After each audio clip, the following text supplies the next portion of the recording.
The views, thoughts, and opinions expressed in this episode are that of the guest and host and do not necessarily reflect the values of sponsors or other associated organizations.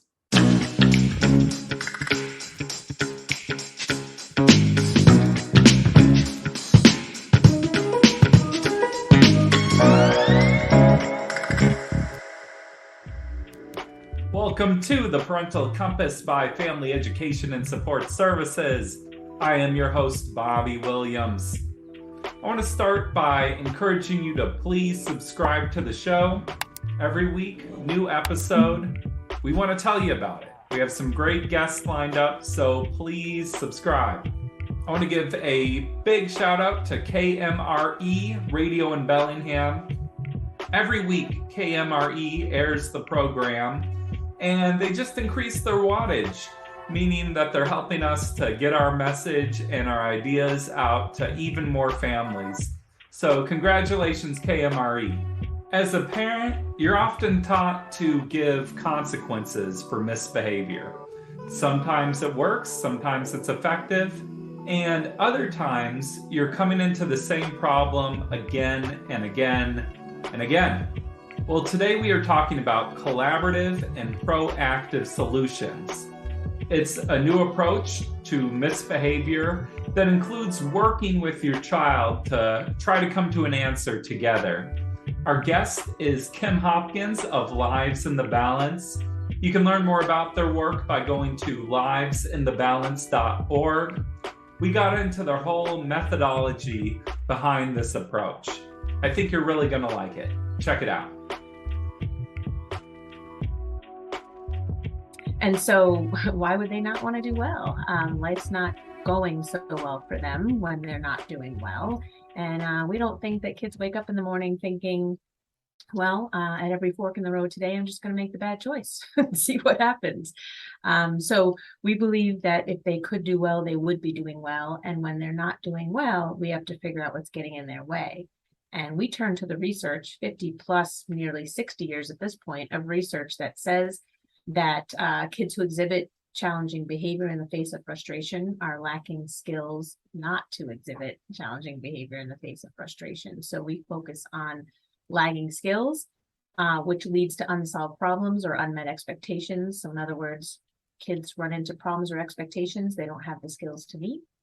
So we see their behavioral signal that they're having trouble. And that's what we see it as. It's just a signal that's letting us know they ran into a problem they couldn't solve and they didn't have the skills to solve it. So you talk about collaborative and proactive problem solving. I have another idea I want to pitch to you. Say, for example, my child doesn't want to clean their room. I want them to clean it. They say, no, clean your room or you can't use your tablet today. Room is clean, done. What's wrong with that? Well, I would say if you have to do it once and maybe it works, your kids have the skill, and your kid then has the skills to adjust to that request put to them that way, right? What we're talking about are if you have to do that over and over and over again, then the problem is still not solved. Then taking the tablet away does not solve the problem durably. What it does is it provides some motivation, a quick kind of burst of motivation in the moment that maybe your kid white knuckles it through, but then is going to need that again. And how does that transfer to adult life? There is nobody, near me with sticks in hand saying, if you don't, you won't get, right? And so what we want to do is focus on helping kids solve problems durably. So you don't have to say stuff like that. That there's something getting in the way. They know the expectation. Your child knows the expectation because you said it, right? So what is getting in the way of meeting that expectation? Let's dive in there. And what we mean by proactively, let's not dive in when you're asking for the room to be cleaned.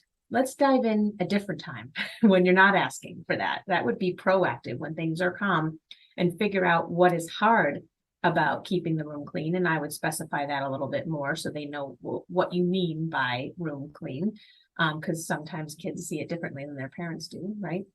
And if we can work together, partner with our kids to figure out what's hard about that, then we're going to tell them what our worry is in the situation. And then we're going to work together to come up with a solution that is mutually satisfactory and feasible, doable. And then we're going to try it. And if we get that solution working, right, it might not be the first one we come up with, but certainly after a little bit of learning from first solutions that might not work and making sure we have all the information on the table, we get a solution that works. The problem is then solved, and you don't find yourself having to say, I'm taking away the screens. I've always been very reward oriented. I mean, are you advising against rewards too? So what we like to say about rewards is that we're not allergic to them. And let's keep in mind that rewards don't teach skills. So you want to reward a kid for doing something that we know they can pull off.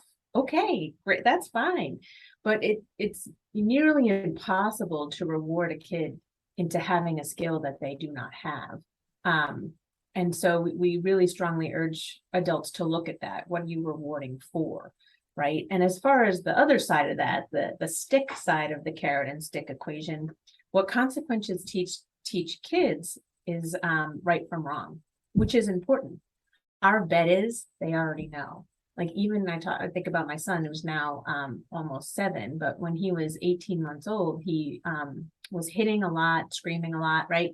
And he knew that that was not okay, even at 18 months, because I told him, right? Mm-hmm. But he did it anyway, right? And so if kids are not waking up in the morning thinking at approximately 10:18 this morning, I am going to throw some food across the room and scream and run out of the house, and they know that we don't want any of that to happen because we've told them, why is it still happening?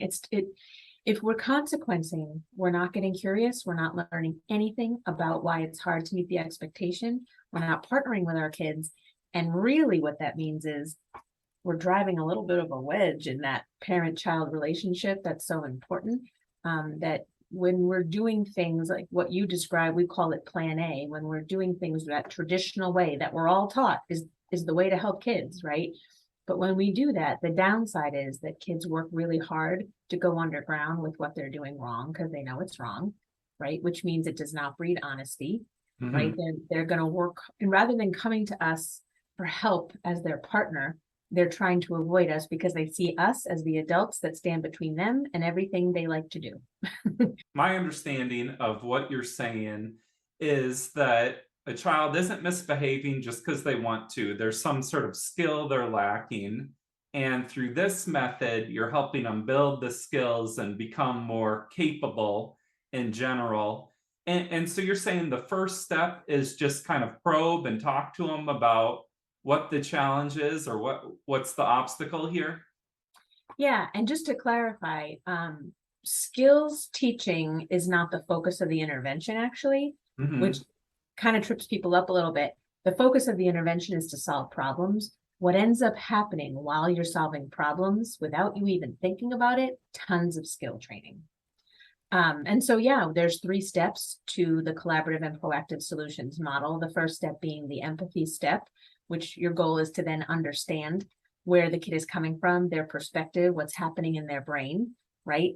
The next step is the define the problem step, where the adult shares their concern about the situation. And then the third step is the invitation step, where you invite the child to consider solutions that are both realistic, meaning they're feasible, and mutually satisfactory, meaning they meet both sets of concerns, the kid set concerns that you found out in step 1 and the adult concern that you just said in step 2.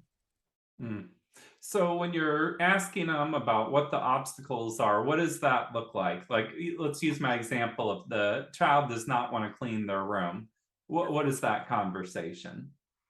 So when I'm not asking the child to clean the room, I would say, hey, buddy, I noticed that it's been difficult for you to, and I'm going to specify the unsolved problem a little bit, right? It's been difficult for you to make your bed and pick up the dirty clothes off your floor each day.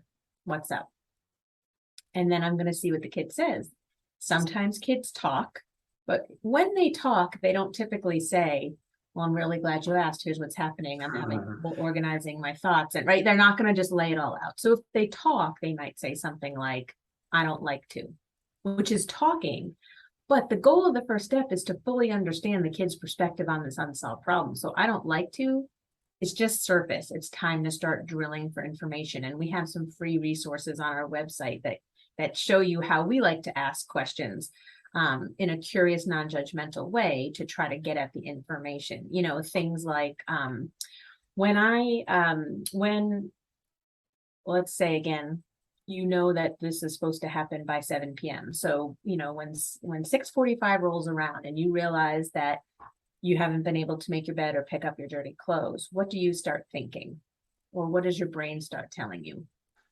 Right. So I might want to, that's one drilling strategy I might want to use. There's lots of ways we like to ask questions, but we're particular because we want to make sure it's neutral and not judgmental, because we're trying to work against that traditional plan A kind of parenting that we're all taught to do, right?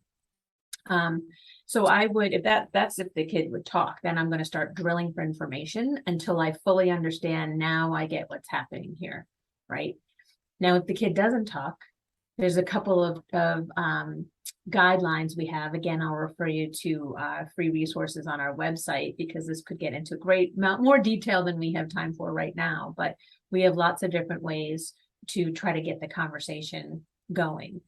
And ultimately, even if your kid is verbal, but they do not have the words to tell you what's going on in the moment, you are the partner. And there's ways that we have, again, on our website for you to take some guesses and get some input from your child. You can take guesses and have them rate on their fingers, using 1 for you're way off and 5 is totally true, and everything in between, right? So there's some different ways that you can gather that information. It is step 1 is the hardest step because it takes the longest, and sometimes adults like to rush it, and it can't be rushed. You really need to know what your partner, your child, is thinking in the midst of the unsolved problem if you're going to be the kind of helper you want to be to them, right?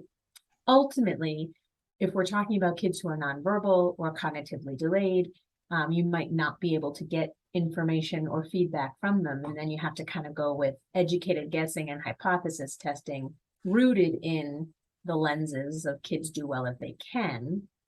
However, we don't like to go there if we don't need to, because if you can get some information from the kid, a light bulb might go on. Like, I had no idea you were thinking that, or I had no idea, right? I love that idea of rate this on your hand, and I'll just throw some guesses out at you. And it's at least making them think about it. Even if they're not saying exactly the answer, they're at least starting to get their brain on it. It also seems very validating, which everyone wants to feel validated. Yes, great point. This is a very respectful, validating, transparent process. We say, tell kids what you're doing. Tell them why you're asking these questions. Tell them that you are committing to try to getting away from taking away screens and stuff like that. Tell them that you're trying to understand them in terms of not being intentional with when things don't go well, but that they might not have what they need for things to go well. So you're trying to understand how they think about things and partner with them to come up with a solution that they're going to like too. You're going to like it, but they're going to like it. So then you get into step 2, the defining adult concerns step. Why is that important? Because it seems like children aren't very empathetic. Why would they care about your concerns even? Well, you know, the beauty of this, they don't actually have to care about your concern. They just have to understand it, like literally understand the words you're saying. Just like, you know, in step 1, you might learn that your kid's perspective is not something you really care about. You know, like with my daughter, when she was late for the bus in the morning and it was because she didn't have the right jeans clean, I couldn't really care less about that. And I needed to honor that perspective because I'm going to ask her to honor mine, which is about getting to work on time, that she doesn't care about. Right. But we don't have to care about it. We do have to just take them both into consideration and honor where the other person's coming from. So yes, and I think I referred to it by the old way, which is several years old now, earlier. It is called the define adult concern step, not the define the problem step anymore. Just to be more explicit that in one sentence, very quickly, unlike step 1, this doesn't take very long, the adult's going to say what their worry is. And what's tricky about this is that sometimes we're tempted to repeat the expectation, like say something like, well, the thing is, you need to keep your room clean. But that's the expectation. I want to speak to my worry when that doesn't happen. And usually what we like to do is boil our worries down to kind of the core so what, right? Which usually has to do with either health or safety or learning or fairness or a combination of those. And we would think about how the unsolved problem affects the kid. And we could think about how the unsolved problem affects others. So in this example, I might say, my worry is I don't want to attract bugs to the house. And also, I want to make sure that you're spending your time in a clean, healthy environment, that's good for you. I'm worried about health, and I'm worried about rodents and bugs. So and that's all I'd say. One sentence about that. Pretty quick.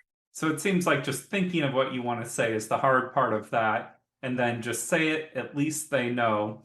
And then there's the invitation step, which to me just seems like the problem solving step. What would that look like in this example? Yeah, the hard part about the invitation step is it requires some repetition to enter into it, which is like counterintuitive. But if we think about all the skills training that's happening, I say to adults, embrace the repetition. So to enter the invitation step, you're going to repeat what the kid said in step 1, and you're going to repeat what you just said in step 2. We like to start out with the words, I wonder if there's a way. I wonder if there's a way for us to take care of the fact that you, and then I'm going to fill in what the kid said, that you lose track of time during the day. You don't feel like you have enough time to have fun with your friends. And you're not sure where to start when you think about cleaning your room, in such a way that we're taking care of with my worry about bugs and rodents and you being in a healthy space. Do you have any ideas? So I wonder if there's a way to take care of, repeat what the kid said in such a way that, repeat what the adult said, and end with, do you have any ideas? We like to give kids first crack at it. For a bunch of reasons. We're trying to get their brains to exercise, right? It's really interesting and good assessment information of what kids will say in response to that. Sometimes kids will come up with a solution and it actually is realistic. You think it's doable. It actually meets both sets of concerns, but you never would have thought of it. But you got a good brainstormer on your hands. Some kids have no ideas, because considering multiple solutions to a problem or brainstorming is one of those skills that the research tells us kids who exhibit these behaviors might not have. Sometimes kids have ideas, but they're really unrealistic. So that tells you that they didn't do a feasibility test. We weren't able to do that, but you're the partner here, right? And you're not gonna pick a solution that you're not okay with, right? We like to say, think of the 3 steps of CPS. We also call it Plan B. Think of the 3 steps as an airplane. Step 1, you're taxiing down the runway. Step 2, the wheels lift up, you're taking off. Step 3 is the landing. What feels sometimes uncomfortable to adults at the beginning is that you don't know where that plane is landing. However, you're a co-pilot and you have a say in where it's landing. So keeping that in mind. What I appreciate about this conversation is it's ABC. Here's what you can do. Here's what you can try. Give it a try. So the very informative conversation. Drop your website on us one more time.